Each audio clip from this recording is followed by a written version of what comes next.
Are you coming to the Business Mastermind Zoom? Question mark. We are live.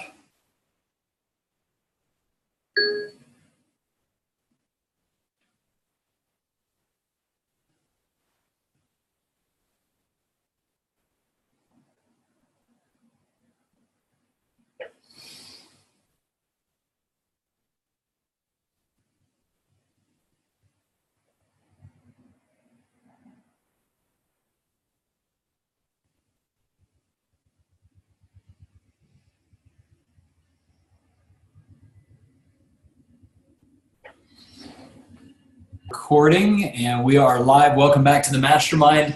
Let's start off with laser wins. Let's keep them really tight so that we can dive in. So who wants to kick it off with a laser win? I can do it. I will be very fast. I'm still dealing with bureaucracy. So putting in order the papers, bank accounts and everything. And now I have also another option because there is one possibility to get some money for their startup business in Italy from the Chamber of Commerce. So I'm even having more papers to do, let's say. All right, so you're stuck down here in the yes, yes, for a long time. And you're saying you also were talking about finance, which is funding. Yes. What's going on up here and here? Nothing. The last 2 weeks, nothing. Nothing at all? No, nothing at all last 2 weeks. All right. What about the update? Well, we'll circle back. So I want to find out on the stuff that you were doing for me and Jeff and everybody. No, I didn't. I sent it to Jeff video. To you, I still didn't do the video. Okay. All right. We'll circle back on that. I want to hear wins. All right, Jeff. Can't hear you, man.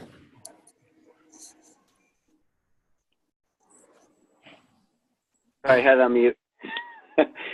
We raised our price to $14.95, and we're getting traction on that. We've got a new marketing person that we've hired that's really redoing our positioning, and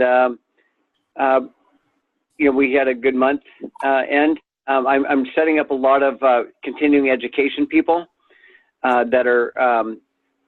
I think this weekend we have like 4 continuing education seminars in the next week or so. So it's getting busy, and those are great situations because we have a fixed group of people, and we can preach to them for 4 hours on the benefits. So I think we close about 40% of them on average. All right. So it's a marketing, but it's really a sales presentation because you're not asking them to go pitch your product. You're pitching to them. Right. Also, it's marketing too, because it's setting up the foundation for what we're doing, training the teachers to teach and stuff like that. So there's a marketing aspect to it, but at the end of the day, it's putting us in position to hit home runs. So content marketing and also selling. So education content. Yes, and a lot of these guys are putting together videos. We actually got a great video put together from a physical therapist that's we set up a studio inside our office, so now we can shoot videos and create videos very quickly and easily. It's kind of funny because it's kind of a dark drab office, but we got this one section that just looks like, it's at a home and garden magazine. I want to see pictures of that. So you're moving into content marketing, which is cool. So we can have a whole conversation about that. I love it. All right. And then what did you, we'll get into the numbers in a little bit. So Ani, wins? Yes, wins.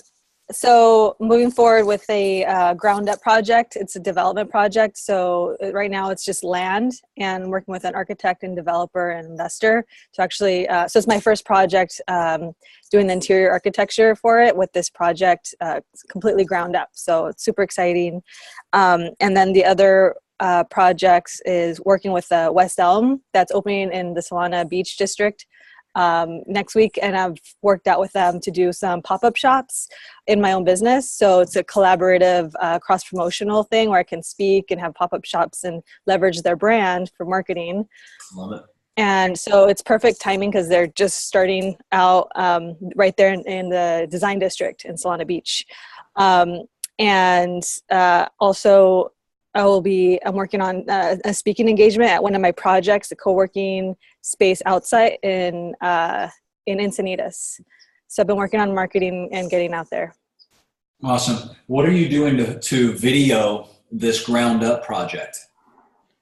Oh, I haven't done any video at this point. It's just in design phase, so it hasn't even been in construction phase. So right now it's just an empty lot, and But you want video of that? Yeah. Okay, definitely. Mm-hmm. So take your iPhone out there, put it on a tripod, just grab, high quality video. As a matter of fact, you may at sunset or sunrise, maybe sunrise, Mm-hmm. go just before sunrise, set it on a slow aperture and let it run for 2 hours. Sit there and work or whatever, and get it going from a dark property to a light property, Mm-hmm. and then get a sunset thing too, all with the same shot. Okay. And then when you start thinking of now, you can see the evolution of a property going from nothing to what you're going to create. Mm-hmm. But if you don't get the footage, you'll never be able to market it. Mm-hmm. And for your business specifically, you do such a transformational visual experience. Doing it in somebody's home, you need the before video and the during and after. And same with this lot. Mm-hmm. Okay. You don't have to use it right now, but if you got to capture it. Okay. Mm-hmm. Okay. All right. Cool. Any new sales, new revenue? The development project, that's a big one. And what's the contract size? 4,400 for initial design, and then for staging another 1,000, and for the landscape design another 1,000. So those are going to come later on the line as add-ons if they want to keep working. But the initial is the 4,000. So a little over $6,000. And what's your hourly when you calculate how much time you're going to put into this? What's that going to bring you hourly? Because you're doing active income. Mm-hmm. I haven't, for this project, I didn't factor in hourly. All right. I want you to start thinking that way, because we're gonna look at your business with active income and then leveraged or passive. When you start building your marketing machine and you have more business than you can personally work on, you're gonna have to have other people doing it. Mm-hmm. Right? So it helps to know, well, I'm billing right now at $100 an hour. So if I paid somebody 50, I've got a $50 an hour net. I want you to start thinking that way. Mm-hmm. Okay. Okay. Awesome. All right. And Billy, you noticed already where I'm putting the attention, right? For everybody is marketing and sales. So when we show up for wins, these are the areas that we want to talk about. So what did you do to move your marketing ahead and your sales ahead?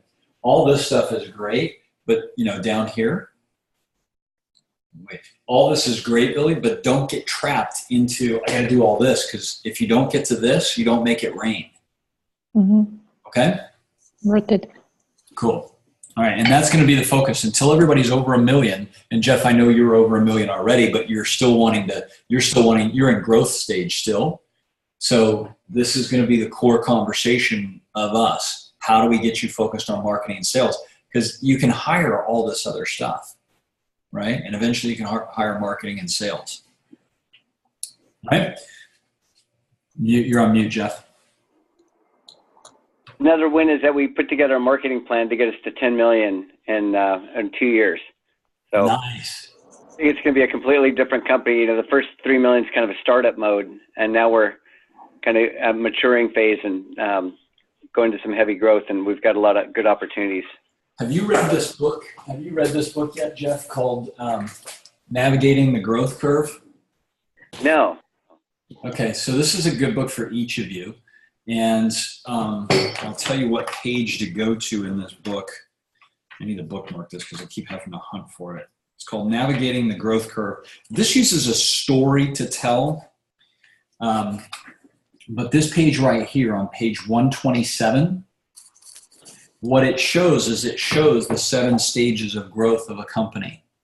Okay, so to give you an example, at stage 1, you have 1 to 10 staff.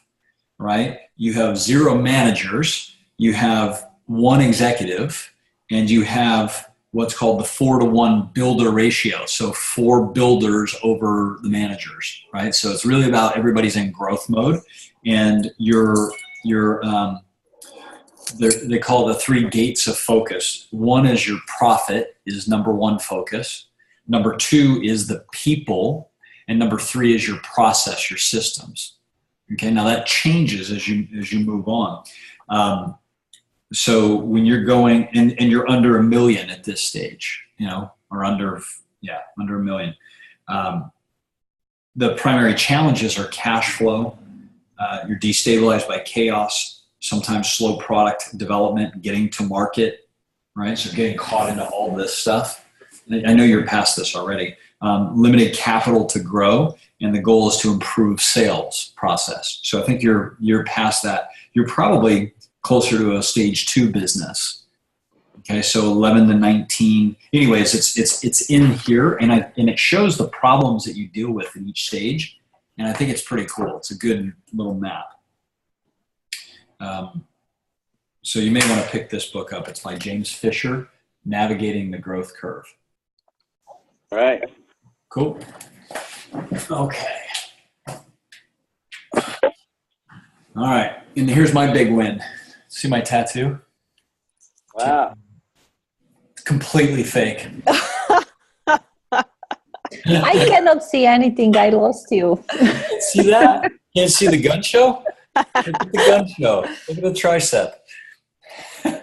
No, it's from Halloween. So I put tattoos on. Michelle wanted me to be Steve McGarrett from Hawaii Five-0. So we did the whole SWAT thing. You haven't taken a bath in 2 weeks? You would think these things don't just come off. Like, I had another one over here. We had to scrub it. My arm went raw trying to get it off. So I'm like, hopefully this one will wear off. It's kind of cool. All right. So anyways. All right. So let's dive in. What do you need support with? Obviously, I'd love to keep the focus, if we can, up here in the marketing and sales, because that's what generates the revenue. So what are you bringing to the table? What do you guys and gals need support with? I'll go first. I've got a kind of a burning thing. We've got I was putting together like an affiliate program. We raised our price up to $14.95, and I was thinking about giving an affiliates like a 5% discount to, so we're not competing against them. And then I was going to give them like 15% for the first 10,000 of product that they sell in a quarter, 20% if they go between 10 and 20,000. And if they sell over 20,000 of product in a quarter, I would give them 25%. So my idea was to kind of get these affiliates to be our sales force. And, they can say stuff that we can't say a lot of them because they're doctors for the most part. Our new marketing guy doesn't have any experience with affiliates. And what he wants to do is he wants to keep the price $14.95, so they're selling them at the same price we are. And they get $100 for selling a Pro 2, and they get, just a second.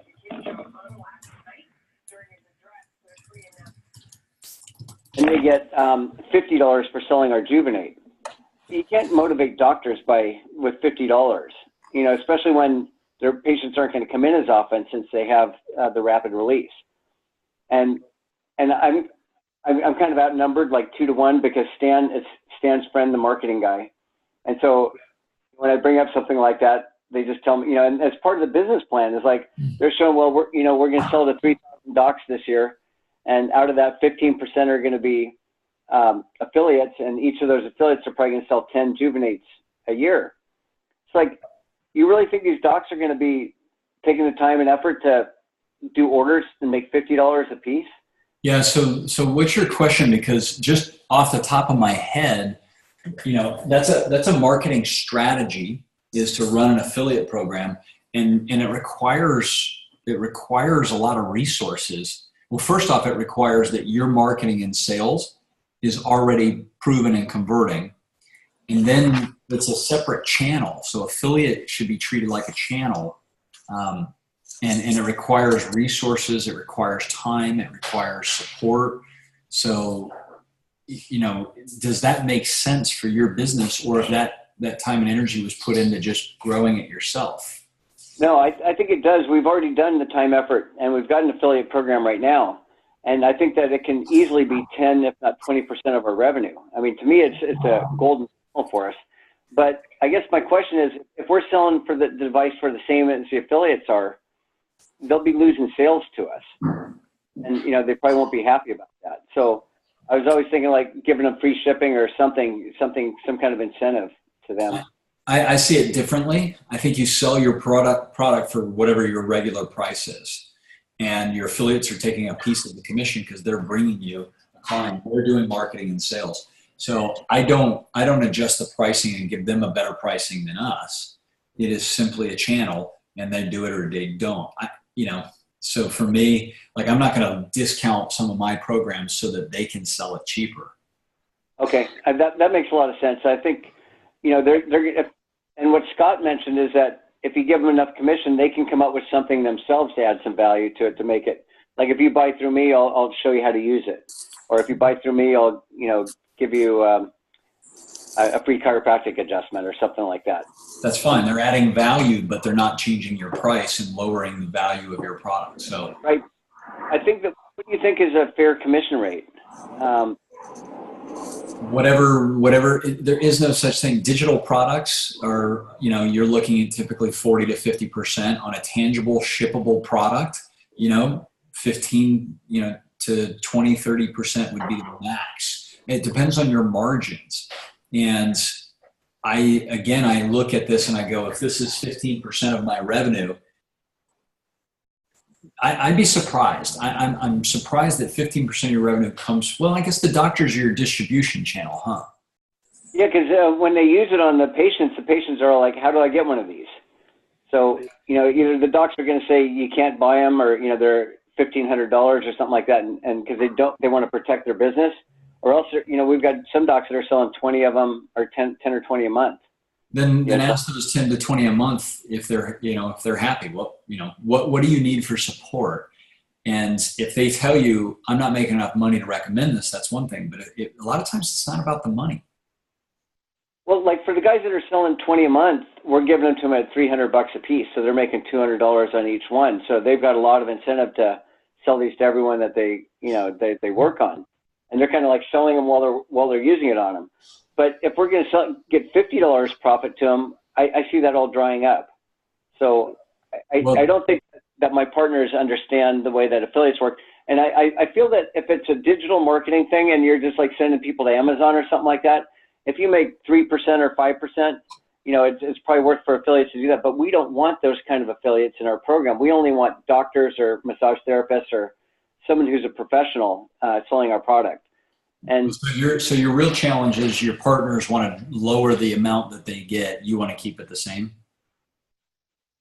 Yeah, I want to incentivize them, and I want to grow this channel. And I think that we can really make some good headway if we have a good, strong affiliate program where they're looking at it like 20% of our revenue, you know, in this business plan. But there's no way we're going to get there if we're giving them 5%. Yeah. Then I think you need to take your top, affiliates, your doctors, and you need to ask them, and Stan needs to see that, whatever the results are. So, you know, are they happy with the compensation? You're considering it, lowering it, what would that do? And so Stan needs to understand what they're saying, not what you're saying. It needs to be the voice of your affiliates. Okay, that's a good idea. Yeah. That's the only way to do it, because Stan's not going to listen to you. He's proven that. So, you know, you need to say, hey, Stan, that's cool. If we can do it, great. Why don't we take our top 5 people and I'd like you to talk to them and have him pitch them on why he's lowering the amount they get for selling his product. Okay, I think that's a great idea. Yeah, take it off of your plate. Maybe he's got something, you know, maybe he can do it. You know, it increases your margins. I think it's short-sighted. It's hard to lower somebody's commissions after they've been making money. That typically gets them to go, screw you. Right. Yeah. Okay, that's great. Good advice. All right, cool. All right, Billy, Ani, what's on your plate? What do we have to focus on for marketing, sales, revenue?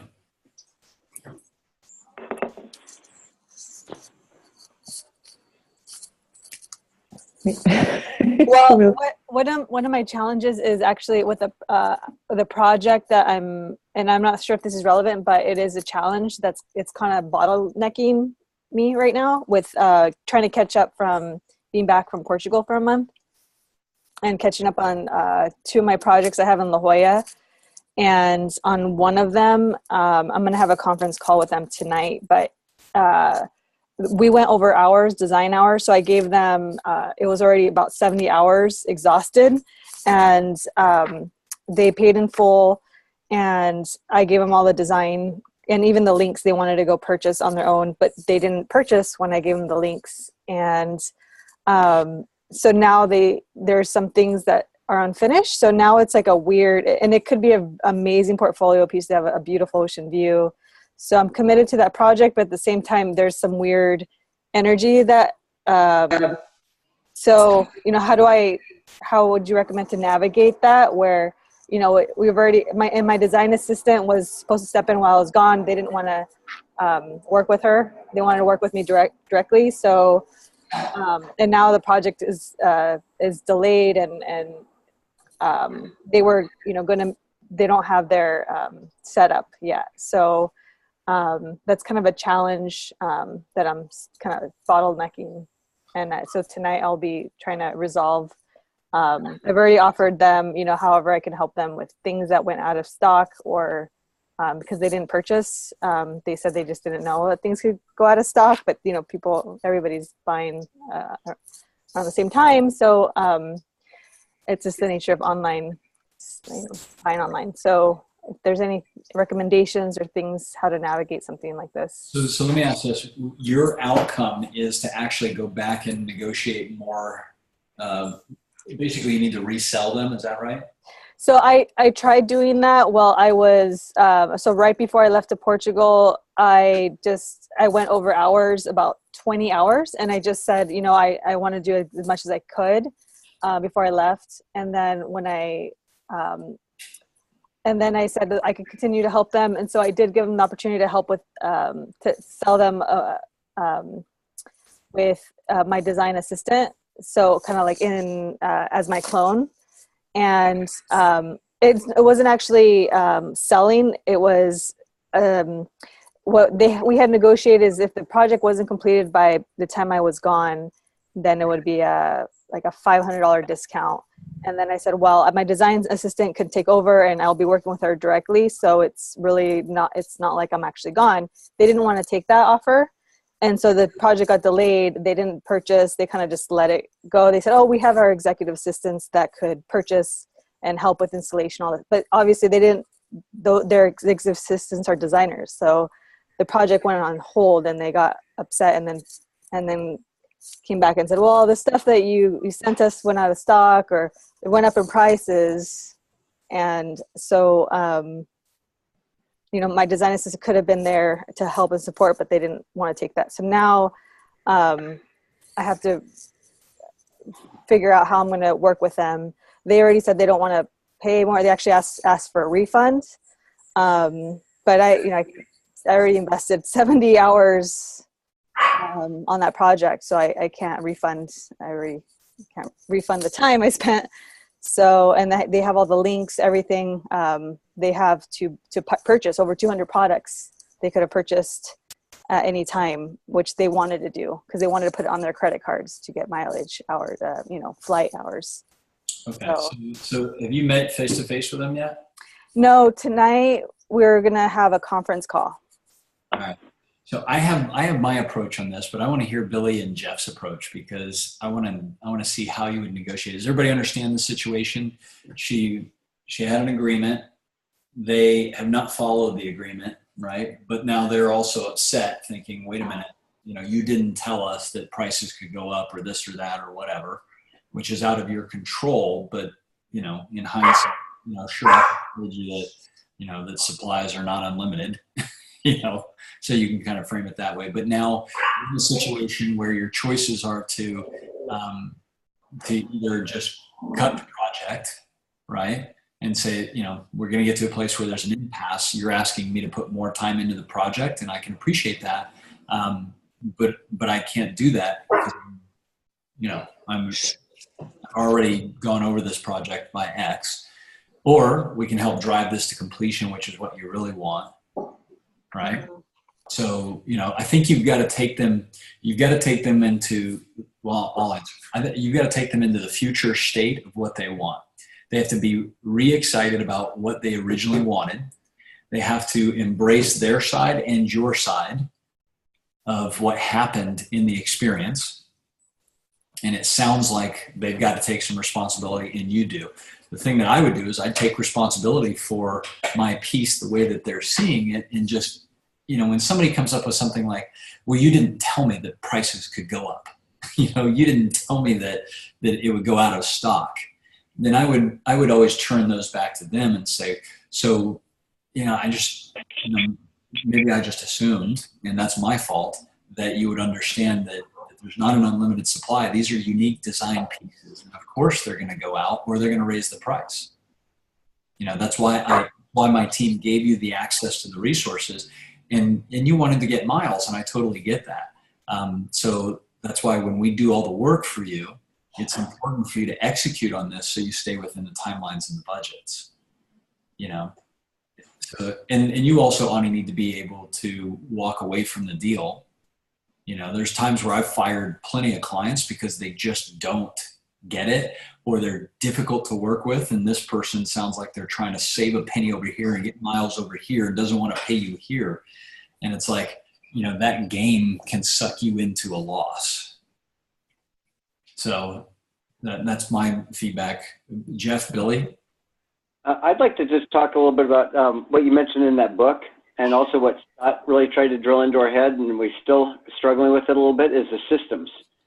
And it sounds like something that, nebulous or something like that, but, if you had this in writing, for example, on a contract where you make with them, and then you can kind of point to that specific place in the contract where it said, its prices are subject to rise, or whatever you can do to kind of protect yourself. And if you get that on the contract, then it kind of alleviates the problem. So I think what I'm trying to say is that if you have a system in place that kind of prevents this going forward, maybe make it a learning lesson. But actually, I think that you can salvage it. Are they a local client, or are they? Yeah, they're here in La Jolla. And so I think you have a great personality, and I think when you're in person talking with them and doing what Jim said, kind of resell them on this thing, I think you've got a great chance of resurrecting it. But I think that if you're doing it over the phone or through emails and stuff, it's kind of impersonal. And I think since they're local, that take advantage of having a face-to-face meeting with them, and like Jim said, kind of resell them, get them excited about the project. But I think going forward, if you can come up with some kind of a system that would prevent this from happening in the future. Mm-hmm.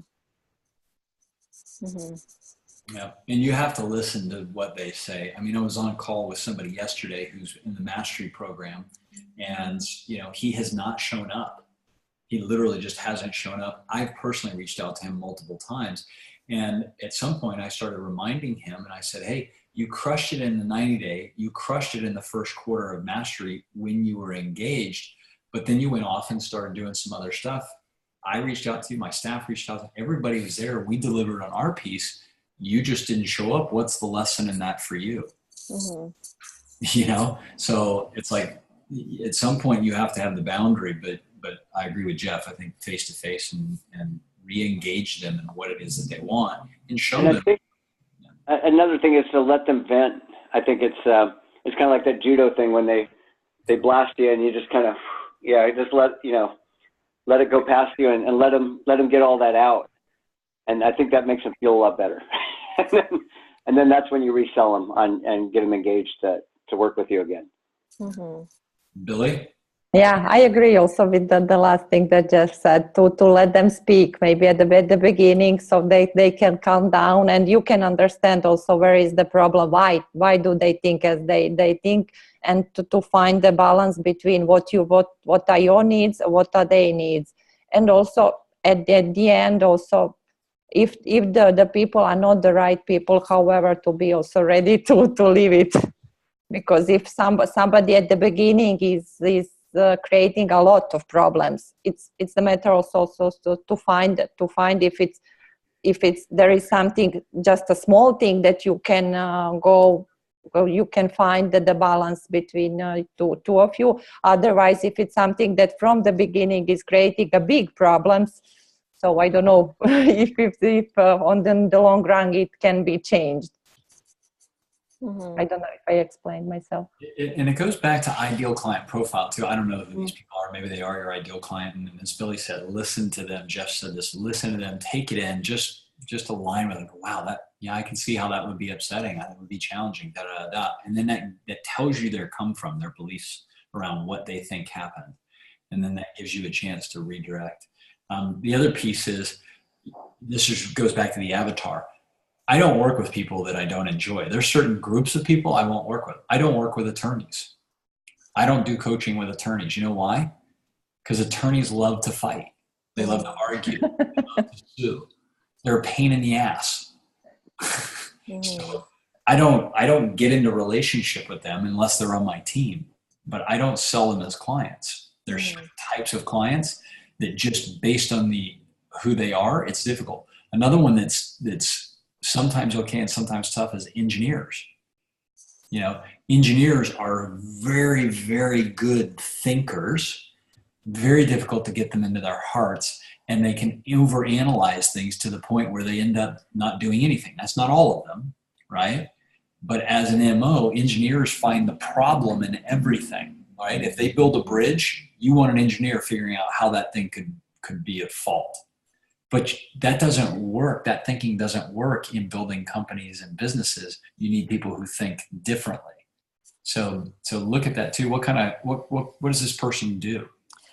So it's two guys. They're young entrepreneurs. They're under 30 and they've had some success and they're coaches. One of them's a relationship coach and the other one's kind of a online coach, to the marketing coach. So yeah, they're coaches, young and a lot of testosterone. All right. Well, then the relationship coach would be easy to say, hey, listen, I'm excited to learn, how we can improve this relationship, because there's obviously some stuff for us to take a look at. So, yeah, and be prepared. I'm always prepared to walk away too. Don't hold on to unhealthy relationships. So. Okay. Thank you. Yeah. And I try to stay away also from a legal contract conversation. To me, that's the very end of the conversation. So if we get down to the point where we're going through a contract and said, you agreed to this, this, and this, you're at the point where that relationship is almost done, in my view. So when I have to start reviewing contracts with somebody and saying, you signed this, you signed that, you signed this, I know that I'm not operating up in here and here. I'm not at the support, I'm not at the marketing and sales. I'm down here at the legal side. On the other hand, doesn't it make sense to have a contract to begin with so you kind of don't be liable? And Ani, do you have a contract with them? Yeah, they signed a contract and it said not to exceed a certain amount of hours. But I ended up just going over some hours because I was committed to getting it done as much as possible before I left. Did you charge them for that or did you comp them? I comped them. All right. So you didn't overbill. So, I think that's fine. Yeah. Okay. Did somebody just hop in? Is that you, Jeff? You're on mute, Jeff. Oh, he's yeah, I'm trying to get in on the iPhone because I haven't been able to do it in the past. So looks like it's letting me in. I'm using a different Zoom, not the Zoom for Good. The Zoom for Good I could never get working. And there's another one. So, because I do need to leave a little early today, so I'm going to try and switch over to the iPhone. And Jeff, I just emailed you the code that you need. You needed an ID to be on this call. Right, and I tried that using the Zoom for Good, and it never worked. So Okay, well, you guys figure that out. In the meantime, thought we did. Sorry. Yep. In the meantime, I want to show you all something where we're headed, okay? So let me show you something. This is a business blueprint scorecard that we're starting to put together. Can everybody see it? Okay, so starting to get more structure in the business and building you through these stages. These categories are going to shift a little bit, but this is this is what Ashraf and I used. I built this for actually the Mastermind and consulting program that John and I did with his business clients. And so I'll walk you through this later, but you can see that we're putting in, just some basics. How many things on this list have you gotten done? 40, 30, whatever, because you'll see as it scrolls down, this is how you're going to build your whole company. Okay. I've sent Jen my bio headshot. Do I have an accountability partner? We're not there yet. What's the industry that you're in? Okay. What's a link to your website? And then wins. Okay. So each week we'll put in your top couple of wins, and we'll keep a list of these wins. Now, when we start working down into the business, we'll work eventually on the core values for you personally, core values for your business, your mission, vision. What are your financial goals, non-financial goals? And then, have you set your business goals? And then the 6 hats, I may or may not bring that conversation in. We'll see if it's necessary. Do you know the lifetime value of your client? Why is it important to know lifetime value of a client? Mm-hmm. Why is when to walk away if they act up like Ani's client? Maybe. So like if Ani's client has a potential $1 million lifetime value, it might be worth to kiss some butt and get that client back. But if their maximum value is, under 10,000 or something like that, then it might be better to just walk away. All right. That's one reason. That's another reason why. On your customer acquisition cost, if a customer is worth a lot of money, then you can spend a lot more acquiring them, even though you may not make a lot in the first year. Yeah. If your average client value is $1,000, $5,000, $10,000, $30,000, it means you can spend more to acquire the client.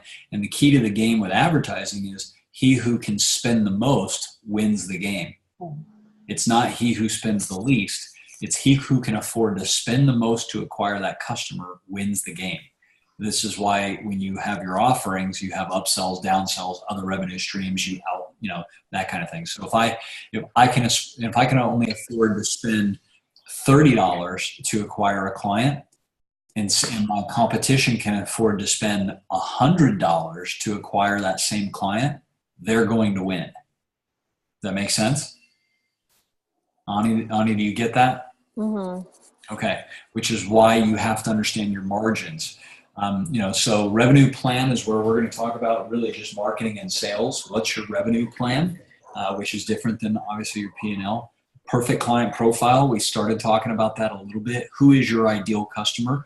Jeff, one of the things when you start getting into running affiliates, you now change or add a new perfect client profile. So you have your customer who's the perfect client profile.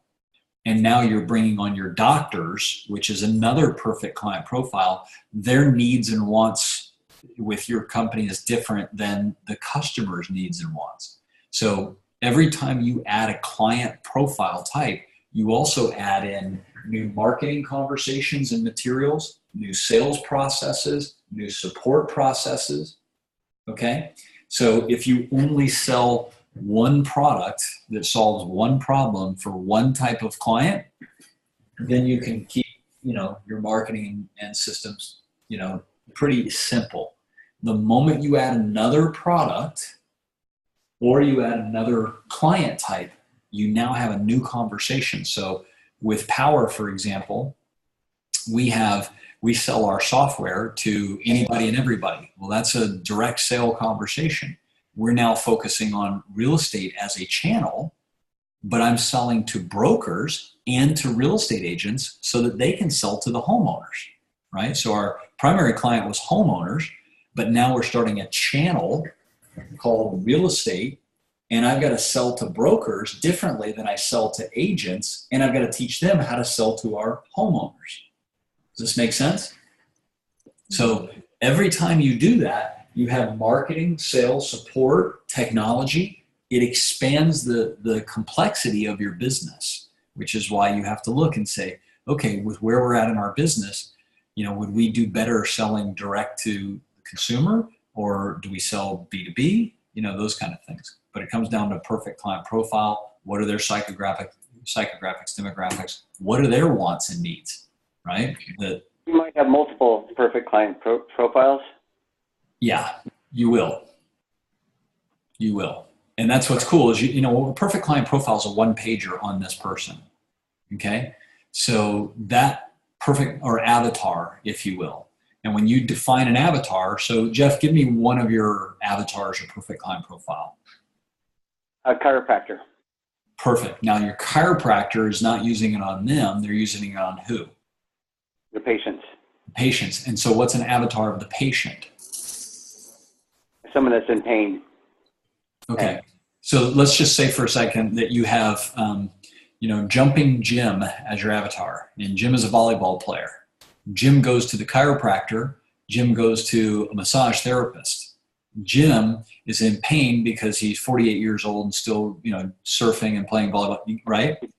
So you see so you've got to build an avatar for me that is different than the avatar for the doctor that you're selling to. Right. We've got the avatars built. Perfect.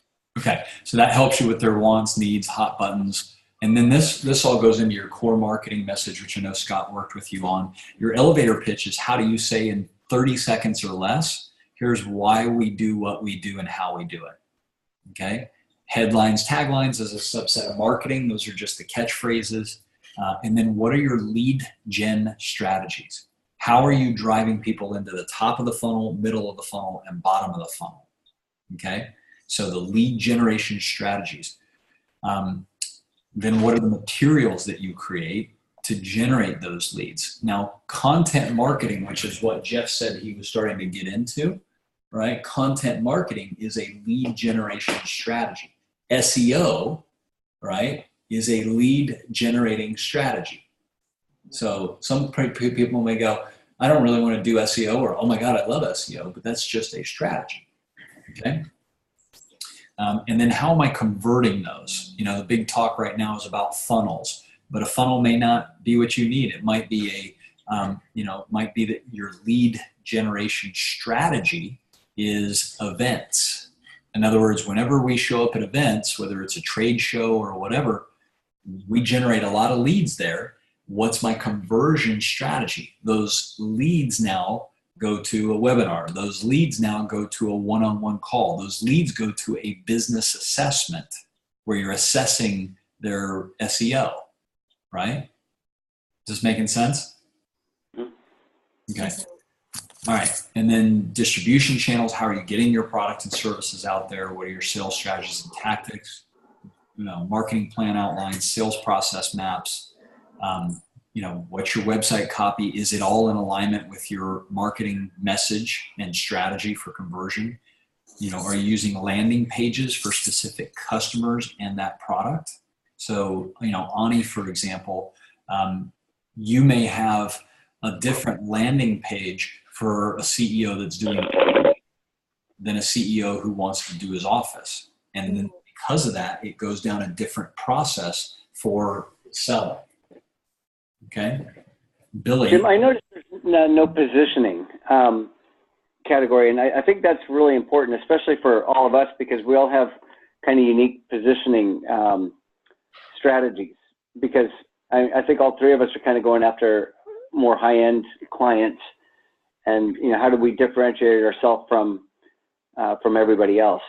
That's going to go in your core marketing message, so I should put it in there. But your positioning is part of your core marketing. It's a subset of that. Okay. And how you position it. I read another day something from the Richard Branson book, the like a virgin, about the elevator pitch. The elevator pitch for him should be like the Twitter message. The first one is like 140 characters. So it means that for the investors, for all the stakeholders, all the people that you may meet, that you have to sell what you are doing really, really short. And the second one in 500 characters. So really short. Yep. And so I like that. That's the why we're doing, right? So from the Simon Sinek, or in this case, you know, a lot of times it's, you know, it can be the mission. We're on a mission to heal people across the world. How we're doing that is through our rapid release technology, you know, something like that. So this is, we'll get deeper into this, but I just want to show you that this process, the bigger piece. So this is just This is just the pieces of your company to start putting in place. And we'll decide what you guys need and don't need. This is just the master list. But then when we start coming into the scorecard section, this is where it gets really important, okay? This is where we talk about your annual sales. What was your annual sales goal? What was the actual? And then what percent to goal? Were you above goal, at even with goal, or beneath your goal? That's the main metric. That's just sales, okay? How many leads, how many sales, and what's your revenue, okay? And then we go into, what's your impact activities. This is all income. This first section right here is all income activities. And these are impact activities. Yeah, I got my vision and mission statement done. Yeah, I finished my revenue plan. Yeah, I built my website. Yeah, I know my psychographics. Those aren't revenue generating activities, okay? These are revenue generating activities. Everything else is not revenue generating. Maybe important, but there's a reason this is in green. And this is the primary focus, okay? Because this solves a lot of these problems. Does that make sense? So we will start putting scorecards together, and you'll fill these out. And that way we know, all right, you're on track or you're off track. Your marketing strategy is working, it's not. Your conversions are not working or they are, right? So this is how we'll put it. What do you think or feel about this so far? Is this I have a question on sales. Is that like how many people you've sold to, or how many units, like in my case? Because we've got 2 units, so it might make sense that we have like a sales goal for the Pro 2 and a sales goal for the Juvenate. Or are we talking about how many actual numbers of sales that we've had? Yeah, it would be numbers of sales, and then it would be revenue. Inside your own company, you would break it down and say, because like you might have 10 products or 10 services. We don't need to see each one unless at the mastermind you want to show us and say, this product is selling better than the other product and our margins are better. So we're going to shift our marketing strategy to more of these. Okay. So what we're interested in is the total, but if you want to segment it down, you can. Just like, Ultimate Game or Ultimate Life has multiple products coming in, and some of them are always the highest revenue and highest profit programs. Okay. And then Billy, did you have something? And I was asking, it will be monthly, Month. like review. Oh, Yep. okay. Yep. We'll plan ahead with your goals. So, and this will be simple. We'll have a revenue plan, right? So what's your revenue plan for December, January, February, March? That's your revenue plan, or your sales, your annual sales goal. And then this would be your monthly. Okay. And then we'll measure your goal versus your actual. So we'll be able to go back and go, hey, for the quarter, you exceeded your revenue goal by 20%. Congratulations. Or hey, you're behind by 20%. What needs to change? I've got a question, Jim. My partner and this new marketing guy are setting some very lofty goals, like $10 million in 2 years or 3 years, which I don't really buy into that. I mean, to me, I think that if we do like 4 or 5 million next year is a really good goal. So I wonder if I want to take their goals or my goals. Well, you guys as partners have to agree on the goal. The difference is does the strategy support the goal, and does the funding support the goal? So if somebody comes to me and says, well, here's my goal, it's 10 million. Well, great. What's the strategy and what resources are necessary? How are we changing what we do? So I have no problem with any goal. Like I'll be presenting to our board that I want to bring on 100,000 real estate agents next year. You know how many we have right now? 5,000. Not just even real estate agents, but I'm going to develop a strategy to show them how we should fund and focus on that channel, because it will actually bring us more homeowners with higher conversions than the other direct sales channel. Okay. Right. I just don't like these business plans that make these assumptions that I don't agree with, that I don't think are possible. And, to set my goals at that, it's kind of setting yourself up for failure. Could be. Then you do MTO, minimum target outrageous. And so you think that it's an outrageous goal at 10 million and the target's 5, but what your minimum is 2, then you build a plan for all 3. So, and if somebody's driving a $10 million goal, they better have a pretty solid plan for doing that. And when you get into that, then you start getting into your budget. Well, great. What's the budget to achieve? I'll give you an example. When we did bamboo.com, the CEO of the company, Lynn McCurdy, brought everybody into a room. At the time, this was 1998, end of 98, beginning of 99.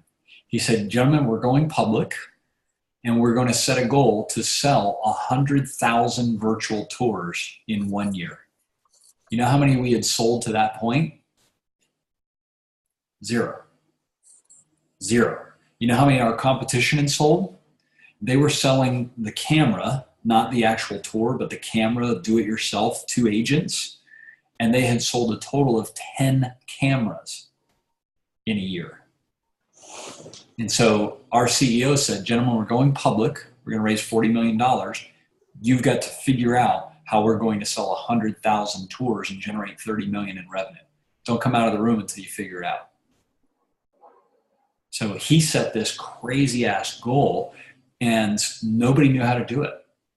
But the strategy that came out that we actually ended up doing it was to focus on residential real estate agents and to hit them from the bottom up, top down, and side to side, which means the bottom up is we hired 150 people to do presentations in their office to teach them about virtual tours and sell them $99 virtual tours. That was the bottom up. Then we started a broker channel that just worked with the brokers to onboard their whole office instead of just the agents. Then we started a strategic partnership channel that worked with the leaders, the owners of RE/MAX, Prudential, Coldwell Banker, Century 21, Better Homes. So we had to build the strategy based on this lofty goal. And then the funding to do that meant we had to hire 150 people that had spoken in front of rooms, right? That's why we ended up hiring 1,500 people in a year. So anything can be done if you've got the right goal, the right strategy, and the funding to support it. So I would say, and it's crazy to me because you're usually the big thinker, right? But I think that they're trying to tell you in marketing and sales your goal, and you're not bought in on the strategy yet. Right. So they need to lay out with you the strategy, and you need to go back and forth with them and say, all right, if we did hit 10 million, what resources do we have to have? What are the resources that are necessary? Are you willing to spend $1 million to get to 10 million? No, because our margins aren't there. You're willing to spend 500,000 to get to 10 million? Yeah, our margins are there. And is the growth worth the squeeze? If you aren't making more profits at 10 million than you are at 2 to 3 million, you may not go to 10 million. Does that make sense? Mm-hmm.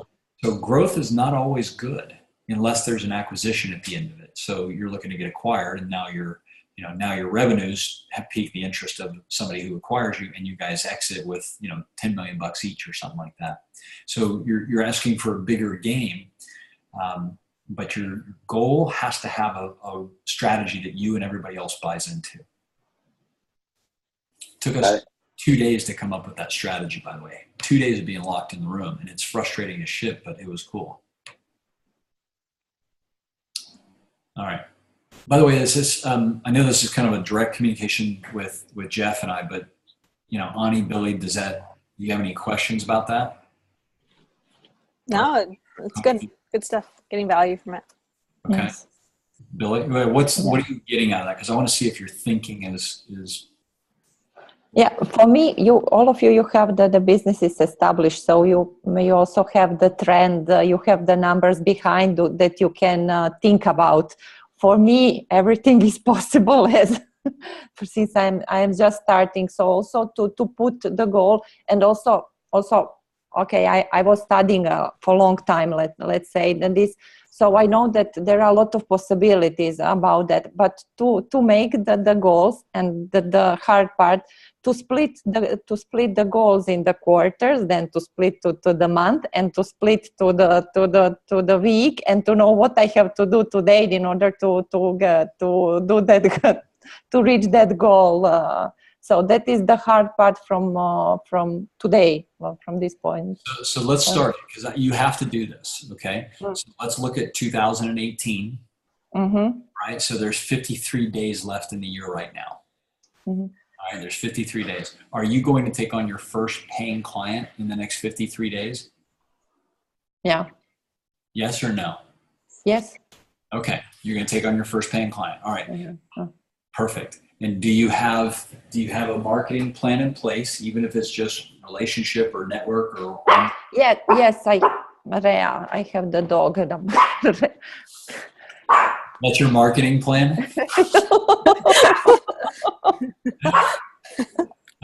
It's drawing attention. That's part of marketing. Yeah. No. Yes. Yeah. I have a different strategies that I'm thinking to use. One is the network that I have. That also I have to go to meet with some of them. Another thing that I want to use is the LinkedIn. Okay, so all right. So that are channels, let's say. Those are LinkedIn in that case is a tactic. But remember, we talked about your strategy being to do these audits or overview. What did you call it? Was it an audit that you were going to do for Jeff and me? And yes. One I did for Jeff. Have you seen it? No, I didn't see it. Yeah, because actually you have a lot of possibilities. When I see the numbers for your business, you have a lot of possibilities online. Yeah, if you can see it, so you can see also the. Send that to me also. Resend it. Yes, I will send to you. But as I told you, your will be different, because we were talking about to have it a little bit different. Also, I've checked the 2 videos that I sent to you. You remember that I ranked 2 videos for you to show the ranking in YouTube for 2 cities. One is the city where I live. That video is the first on the first page, but that is the easier. And another one that is the main city in Italy for the long key words. It's on the 4th page still. Can you resend me those, because I don't remember? Yes, I will. And I was checking. Jeff's also. I want to see Jeff's. Because I'm more interested in your process and how you're coming across. Okay, I can share also with you. I can send to all of you, so you can see also to give me the feedback. Yeah. Also, if it's just the Jeff's website. Yeah, because that's important to me to see how are you setting this up, how are you selling it, what's your price points. Like I need to see all that so that we can work with it and go, hey, you're doing really good here. What if you tweaked it here? Because let's say that you did, here's a good example. Let's say that we determine that one of your tactics is to do these audits, okay? And every audit takes you an hour. I'm just saying, maybe it takes you longer. Let's just say it's 1 hour to do an audit. If you did 10 audits, would you be able to sell 1 customer if you did an audit and a review? Yes. Okay, so that's a 10% close rate. And that one client is going to net you on average how much a month in revenue? That depends which clients, because the revenue comes from the audit, because I can see which are the possibilities, and based on that I can put myself inside of on that price, so that the client can afford the service. So it's really depends. You can work for 1,000 to fit 20,000. It depends. Perfect. Okay. So I have to have avatar on that. There, yeah, right. So you got the avatar that determines what they can, what the reward would be to them and what the cost is. So let's say it's $1,000 to $20,000. If you do 10 and close one, right? You know that it's going to net you, and this is where your customer lifetime value or lifetime value of a client comes in. If that customer at $1,000 a month stays on for 6 months, that's $6,000 in revenue. It's from, no, since the algorithm of Google is slower now, it takes from 9 months to 1 year. Okay, so it's 12 months. Perfect. To get on. So I know more or less how long it takes.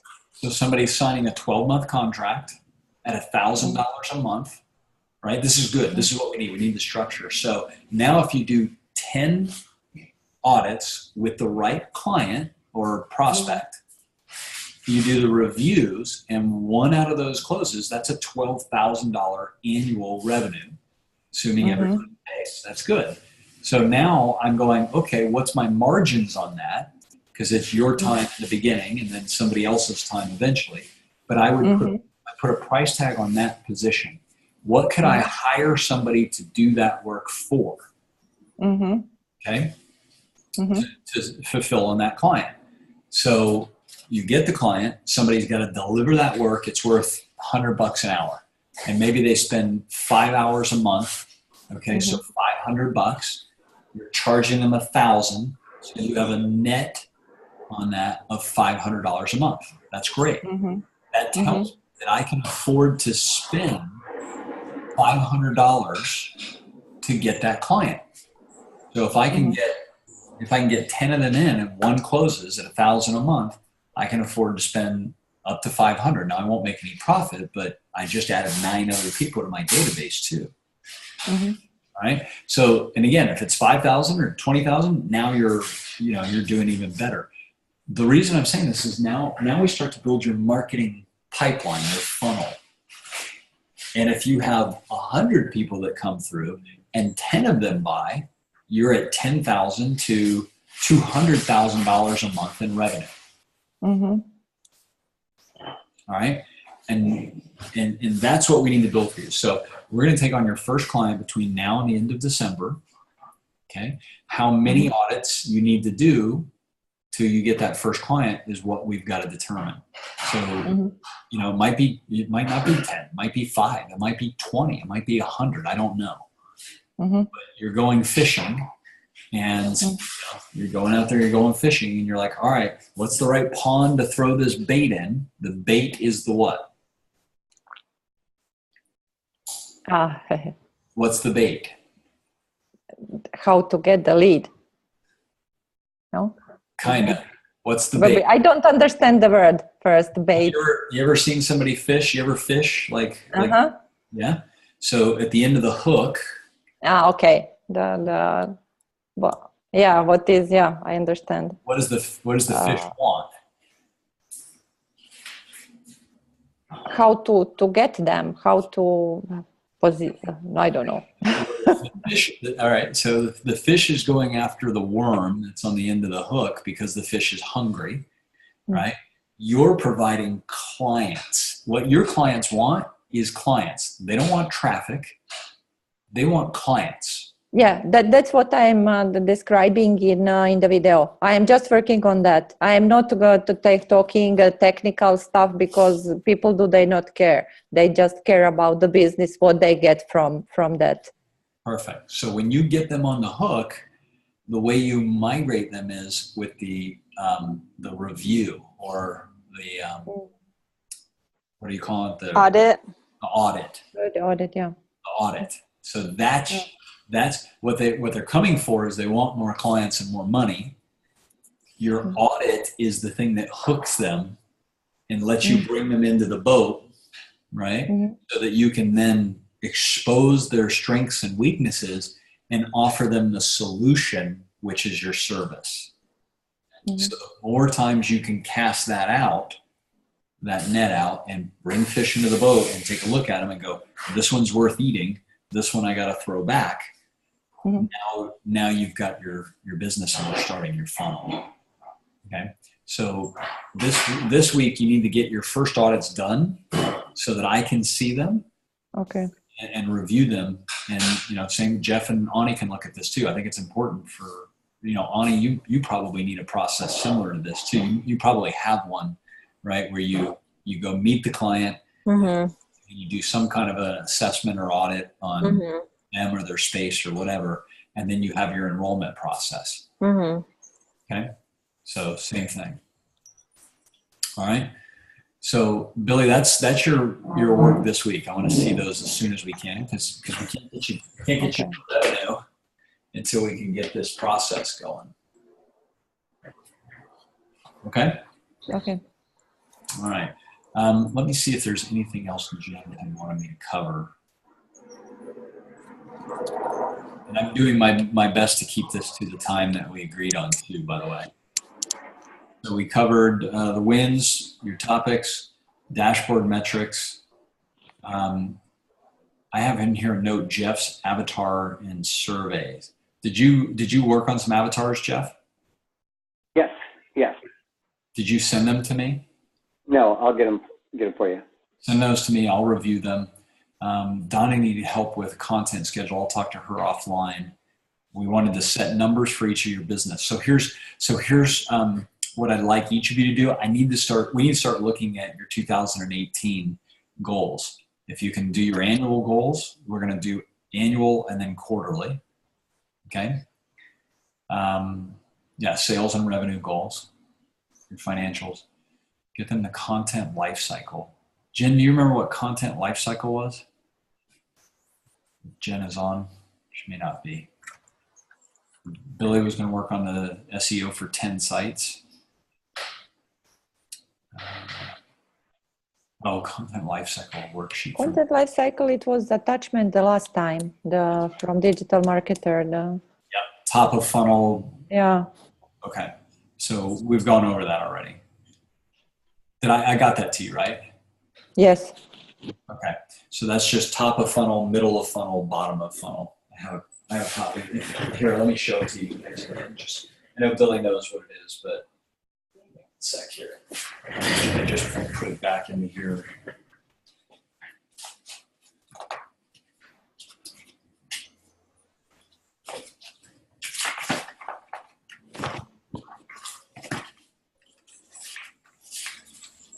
Yeah, it's this.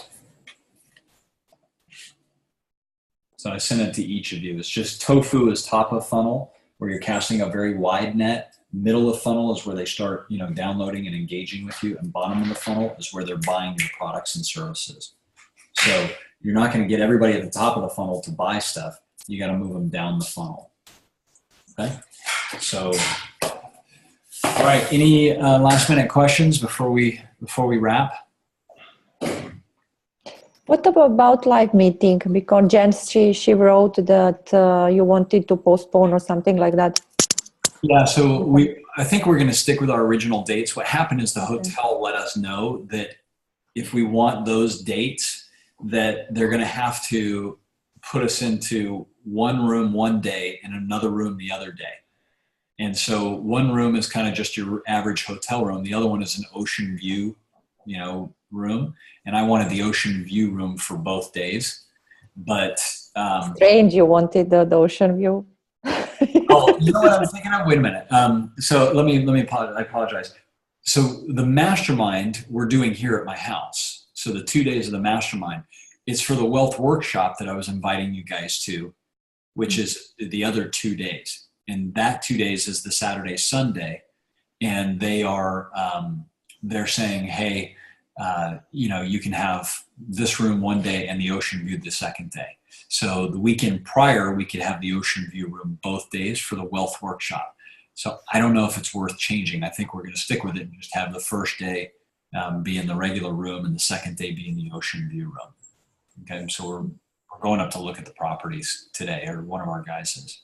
So as of right now, we're still planning the end of January. Give me until today or tomorrow, and we'll make the decision as to which weekend. But does it affect anybody on here if we did it one weekend earlier, which would be the 18th, 19th, 20th, 21st? Earlier? What month is it? January. Right now, we were scheduled for the mastermind, the business mastermind, to be on Thursday the 25th and Friday the 26th. And then if you wanted to stay for the Saturday, Sunday on the 27th and 28th, we're doing the Ultimate Wealth Workshop. So you could come as my guests to that. I have no problem with the dates. Okay. So, Oops. Why? Yeah, that's fine. okay. So you guys are okay with 18th, 19th, or 25th, 26th, or actually 18th to the 21st and 25th. Oh, for me, maybe 18. It's not good because I have 1 week of the retreat from 7 to 14 Okay. of January. I thought there were some challenges. I didn't remember where it was. Later, yes, but before, no. Then I have to jump from one thing to another. Yeah. All right. So right now, we're still looking at the 25th and 26th for the mastermind, and the 27th and 28th for the workshop. Okay. Cool. All right. Last final thing is, I know Jeff and Ani, you both have access to me through the app called Voxer, right? Jeff and I talk on this all the time. Ani, you have access. Billy, do you have access to this app? Yes. Okay. Listen, if there's something coming up for you or you need my help or whatever, Voxer me. Okay. You don't have to wait for a couple of weeks. Just bounce it on there. And if it gets to be too much, I'll tell you. Right? I want to help you get momentum and start cranking on the marketing and sales. Try to keep it to this conversation, because I promise you, if you're all creating marketing and sales, it will solve a lot of these issues. Mm-hmm. So let's start getting the cash flow cranking and setting ourselves up for an incredible 2018. Okay? Okay. Sounds great. All right. Love you guys. Have a great day. All right. Thank you. Thank you. Bye. Bye for now.